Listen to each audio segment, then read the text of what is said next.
ಕೋಲಾರ ಜಿಲ್ಲೆ ಹಾಲು ಒಕ್ಕೂಟದ ನಿರ್ದೇಶಕರ ಚುನಾವಣೆ 25ನೇ ತಾರೀಕು ನಡೆಯಲಿದ್ದು ನಮ್ಮ ಎನ್ಡಿಎ ಪಕ್ಷದ ಅಭ್ಯರ್ಥಿಗಳಾದಂಥ ವಡಗೂರು ಹರೀಶ್ ಅವರು,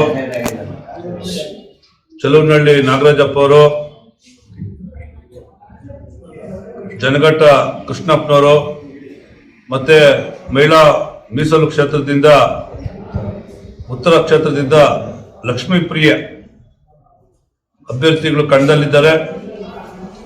JDS ಮತ್ತು BJP ಪಕ್ಷದ ವತಿಯಿಂದ ನಾನು ಮತ್ತು ನಮ್ಮ ಜನತಾದಳದ ಮುಖಂಡರಾದಂಥ ಶ್ರೀನಾಥ್ ಅವರು ಒಗ್ಗಟ್ಟಿಂದ ಕೋಲಾರ ವಿಧಾನಸಭಾ ಕ್ಷೇತ್ರದಲ್ಲಿ ಪ್ರತಿಯೊಬ್ಬ ಮತದಾರರನ್ನು ಭೇಟಿ ಮಾಡಿ ಮತಯಾಚನೆ ಮಾಡಿದ್ದೇವೆ. ತನ್ಮೂಲಕ ಕ್ಷೇತ್ರದ ಎಲ್ಲ ಜನರಿಗೆ ನಾನು NDA ಅಭ್ಯರ್ಥಿಗಳಿಗೆ ಬೆಂಬಲವನ್ನು ಕೊಟ್ಟು ಅವರನ್ನು ಅತಿ ಹೆಚ್ಚು ಮತಗಳಿಂದ ಆಯ್ಕೆ ಮಾಡಬೇಕು ಅಂತೇಳಿ ತಮ್ಮಲ್ಲಿ ಕೈ ಮುಗಿದು ನಾನು ಪ್ರಾರ್ಥನೆ ಮಾಡ್ತೇನೆ.